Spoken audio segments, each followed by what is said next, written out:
Hey guys, you've come to the right place.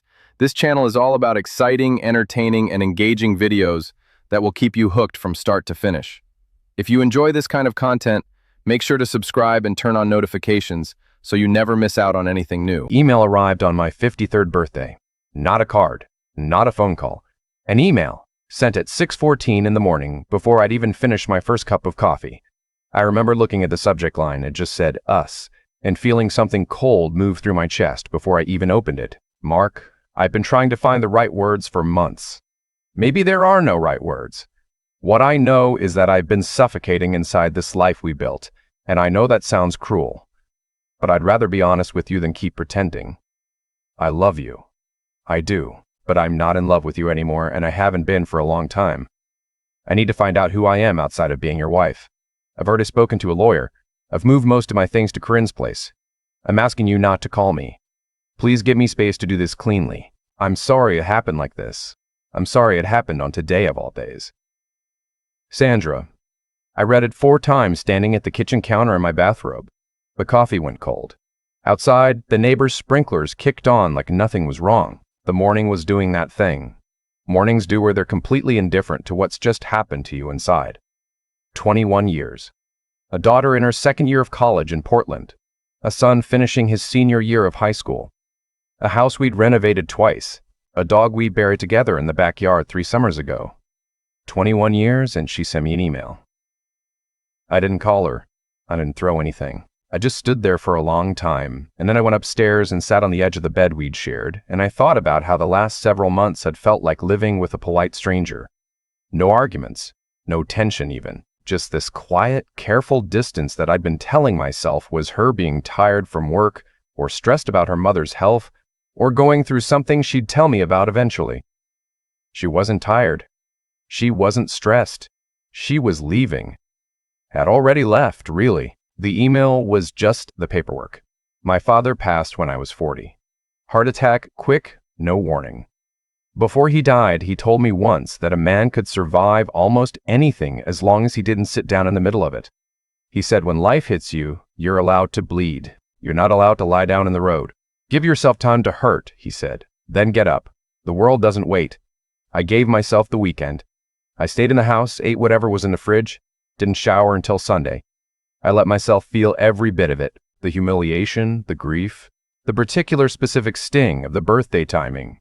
Whether that was intentional or just how it landed, I'll never know.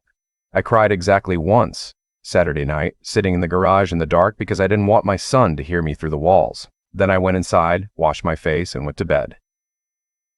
Monday morning, I got up at 5:30, put on running shoes for the first time in probably 3 years, and ran until my lungs hurt. The first thing I did that week was call my daughter. Sandra had already called her, apparently the same morning she sent me that email. My daughter was gentle with me in that way. She has that makes me simultaneously grateful and heartbroken, because she's been that way since she was 7 years old.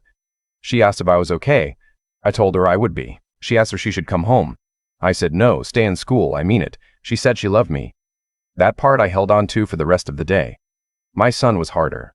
He was 17, still in the house, and he'd apparently known something was wrong for weeks. Kids always know. He didn't say much when I told him, just nodded and looked at the floor, and then asked if he could go to his friend's house. I said of course. He came back that night and sat next to me on the couch, and we watched a game neither of us were really watching, and that was enough for then. I called a lawyer. Sandra's email had been careful, organized. She'd clearly been planning this for a while. The financial split she was proposing was fair, almost suspiciously fair, which told me she'd been advised by someone good, and also that she wanted this done quietly. I didn't fight it. There was nothing to fight over that I wanted badly enough to make a war out of. What I wanted was my life back. Not the one I'd had with her. The one I'd put away when we got married, piece by piece, because that's what you do. You compromise. You adjust.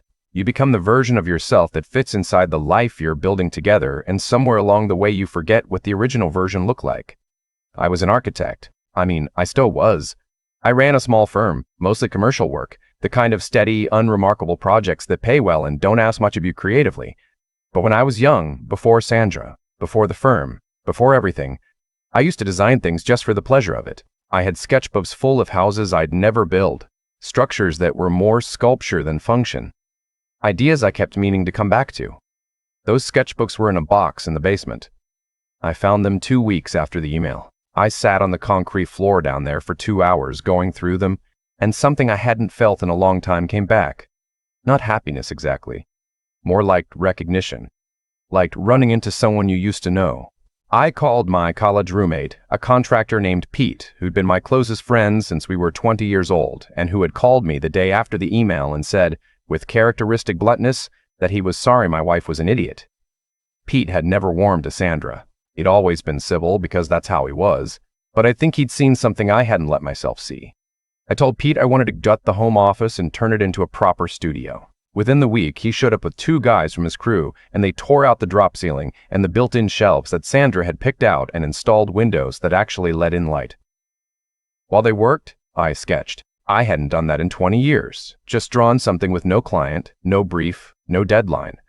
It felt strange, and then it felt like breathing. That spring, I started taking on different work. A nonprofit in town was trying to build a community center in a neighborhood that had been promising a community center for 30 years. They had almost no budget. Every firm they'd approached had turned them down or come back with a proposal that stripped out everything that made it feel like a community center and made it feel like a parking structure instead.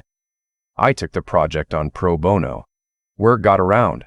The city paper did a small piece on it. I didn't care about the publicity, but I cared about the work, and I hadn't cared about work in a long time.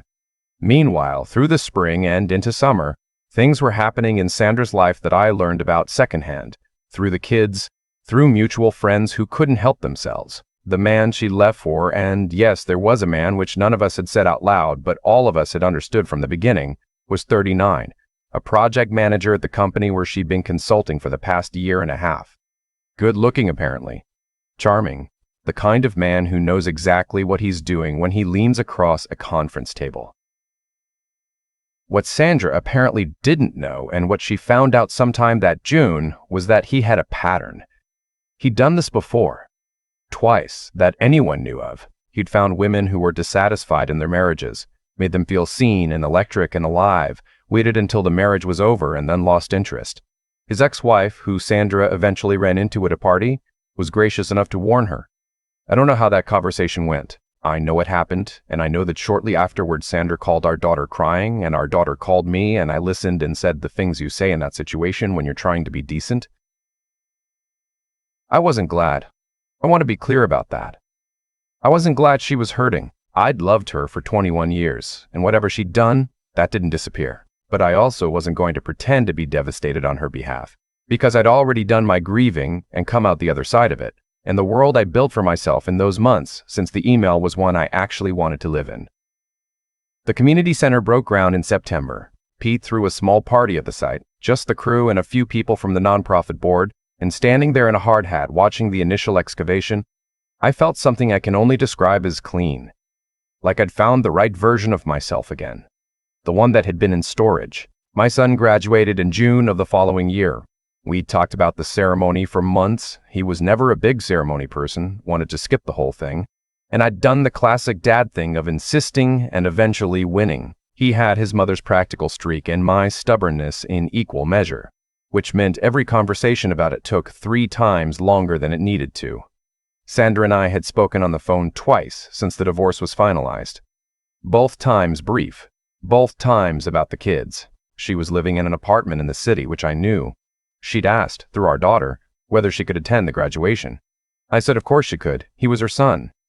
What I didn't expect was what she did that morning.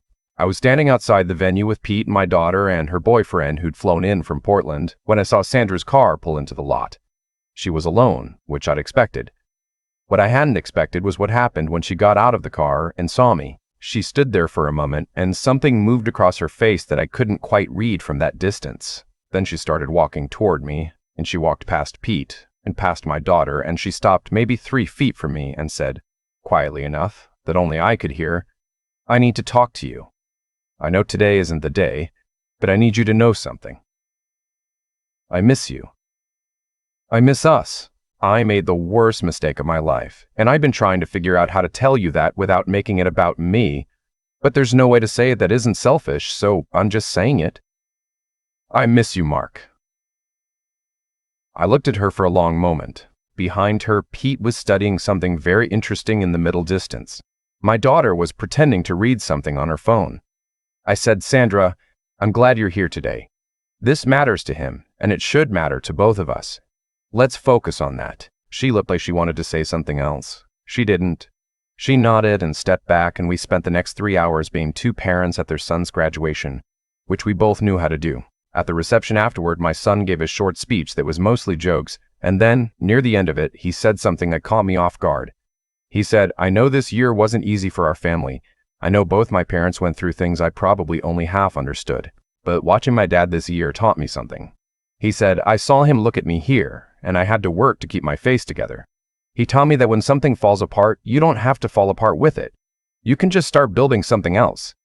I heard Sandra make a sound beside me. I didn't look over. After the dinner, after the toasts, after the photos and the goodbyes, I walked to my car, and I was sitting there for a minute before driving home when Sandra knocked on the window. I rolled it down. She said, "Your son is extraordinary. You did that?" I said, "We did that." She said, "Mark, please, can we get coffee sometime?" Just coffee. I'm not asking for anything else. I don't want to keep being strangers. And I sat there, and I thought about the email with the subject line, "Us." I thought about the birthday morning in the bathrobe with the cold coffee. I thought about the sketchbooks in the basement, and the studio with the good windows, and the community center going up on the other side of town, and the morning runs that had become something I actually looked forward to. And I thought about who I was now versus who I was on that morning when the sprinklers came on and the world was indifferent to what had just happened to me inside. I said, "I'll think about it." She nodded. She didn't push. She walked to her car. I drove home. Pete was waiting at the house with a case of beer and the very specific good judgment to not ask me any questions. We sat on the back porch and drank and listened to the neighborhood and didn't talk much, and that was exactly right. Here's what I know now, looking back. I know that I loved my wife. I know that she left, and that leaving was a choice, and that choices have weight. I know that somewhere along the way she stopped seeing me, and maybe I stopped seeing myself too. And those two things are connected in ways I'm still figuring out. I know that the man who read that email in his bathrobe on his birthday is not the man I am now. And I'm grateful for the distance between them, even if the path from one to the other wasn't one I would have chosen. My daughter got engaged last fall. She called me first before she called her mother, which I pretended to treat as a normal thing, and then went into the studio and stood very still for a minute, feeling something enormous and warm move through my chest. Her fiancé is a good man. He asked my permission the old-fashioned way, driving up to the house on a Saturday morning and sitting across from me at the kitchen table looking like he was about to take a final exam. I liked him for that. The wedding is next spring, out in Oregon. Sandra and I will both be there. We've managed a kind of friendship, or the beginning of one. Cautious, bounded, nothing like what she asked for in the parking lot. I think she hoped for more. I understand why. I also understand that what I have now, the studio, the work that means something, the mornings that are mine, the life I built in the rubble of the one that fell down, none of that is something I'm willing to trade or dilute or compromise for the sake of someone else's regret, even if that someone once knew how I took my coffee in the name of my childhood dog, and the exact way I looked when I was trying not to cry at a sad movie. Some things, once they're over, are over. And that's not a tragedy. Sometimes that's just the truth of it. And the truth, once you stop fighting it, turns out to be something you can live with. More than live with, actually. Something you can build on. I've thought a lot about what actually happened in this story. Not the surface of it, the email, the parking lot, the graduation speech, but the underneath. The mechanics of how it all played out the way it did. Sandra didn't leave because I was a bad husband. I've had enough honest conversations with myself and with Pete, who has never once spared my feelings in 30 years of friendship, to know that much. She left because somewhere inside herself she'd made a decision about who she was going to be, and I wasn't part of that picture anymore. And the man she chose to leave for, the one who made her feel electric and new, he made the same calculation about her eventually. He always did. That's who he was. The choices people make tend to reveal themselves over time, one way or another, not as punishment, just as consequence. You do a thing, the thing has a shape, and that shape keeps moving forward whether you're paying attention to it or not. What I've come to believe is that intelligence isn't just about being smart. It's about being honest enough to look at your own life clearly, even when what you see is uncomfortable. For years, I looked at my marriage and told myself a story about tiredness and stress and phases that would pass.